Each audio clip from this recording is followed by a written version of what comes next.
प्रधानमंत्री की आंखों में थोड़ा सा भी अगर शर्म और हया का पानी बचा हो तो उनको तत्काल प्रभाव में 28 तारीख होने से पहले इन बेटियों को न्याय देना चाहिए और ब्रजभूषण जैसे दुराचारी को उठा करके जेल में डालना चाहिए।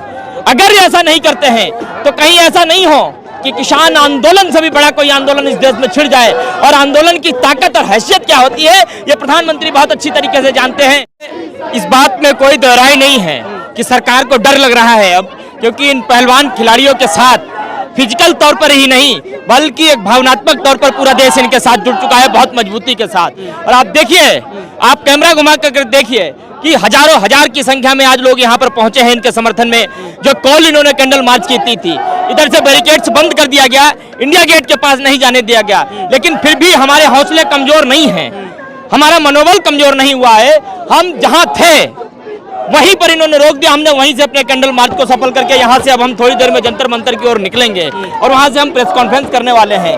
लेकिन ये इस बात का आगाज है कि अगर सरकार ने जल्द से जल्द इनकी मांगों को नहीं माना, ब्रजभूषण को जेल नहीं पहुंचाया, इनके साथ न्याय नहीं किया, तो ये खिलाड़ी बहुत बड़ी लड़ाई इस देश में छेड़ने वाले हैं। शायद अगर मैं इतना भी कहूं तो इसमें कोई अतिशयोक्ति नहीं कि इतिहास बनने वाला है, ये लड़ाई उस स्तर तक पहुंचने वाली है। 28 तारीख की ओर इशारा कर रहे हैं क्योंकि पहलवान भी अभी अपील कर रहे थे कि 28 तारीख को ज्यादा से ज्यादा लोग पहुंचेंगे और 28 तारीख की कॉल मुझे लगता है कि प्रधानमंत्री को इस सरकार को सीरियसली लेनी चाहिए, क्योंकि जरूरत पड़ी तो उस संसद भवन से तमाम सांसदों को बाहर निकालने का काम करेंगे और उसके अंदर बैठकर जो संसद में बैठते हैं, जो हमारी बहन बेटियों की रक्षा नहीं कर सकते हैं, उनके लिए दो शब्द नहीं बोल सकते हैं, ऐसे लोगों को संसद में बैठने का अधिकार नहीं, चाहे फिर वो प्रधानमंत्री हो या फिर कोई और।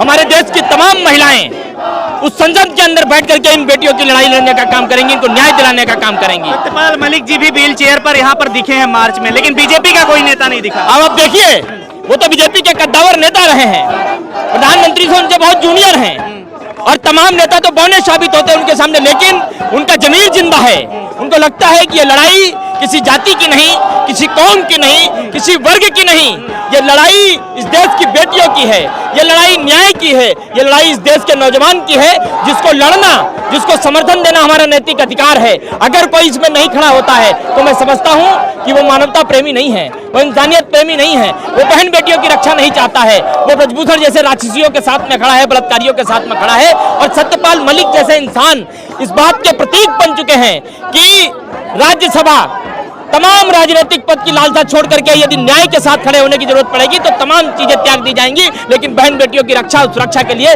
आवाज हमें उठानी पड़ेगी। पूरा देश देख रहा है कि इंडिया गेट पर एक जो रोशनी होती है और इसमें कैंडल की रोशनी जो दिख रही है, पूरा देश में संदेश जा रहा है, लेकिन प्रधानमंत्री मोदी अभी भी चुप रहेंगे। जा रहा है संदेश, और ये देश देखे, आंखें खोल करके देखे, कानों से रुई लगा करके सुने, यहाँ से पहलवान आवाज उठा रहे हैं, या ये भीड़ इस बात का संकेत है कि प्रधानमंत्री अभी भी ब्रजभूषण के पक्ष में खड़े हैं। क्यों? आखिर 31 दिन होने के बाद एक शब्द प्रधानमंत्री से बोला नहीं गया। ये वही प्रधानमंत्री हैं जब ये मेडल लेकर के आई थी, इनके साथ खाना खाया था, हमारी बेटियों को अपनी बिरादरी, अपने परिवार का बताया था। फिर आज जब ये 30 दिनों से बैठी हैं, न्याय मांग रही हैं, फिर क्यों आखिर इनको न्याय नहीं देना चाहते हो? क्यों ब्रजभूषण को बचाना चाहते हो? क्या ब्रजभूषण को गिरफ्तार करने से तुमको कोई नुकसान हो जाएगा? आप इन बेटियों की इज्जत पर, इन बेटियों की अस्मिता पर वोटों की कैलकुलेशन करने में लगे हुए हो और सरेआम इनकी इज्जत को तार-तार करने का काम कर रहे हो। शर्म आनी चाहिए ऐसे लोकतंत्र को, शर्म आनी चाहिए लोकतंत्र चलाने वाले को। प्रधानमंत्री की आंखों में थोड़ा सा भी अगर शर्म और हया का पानी बचा हो तो उनको तत्काल प्रभाव में 28 तारीख होने से पहले इन बेटियों को न्याय देना चाहिए और ब्रजभूषण जैसे दुराचारी को उठा करके जेल में डालना चाहिए।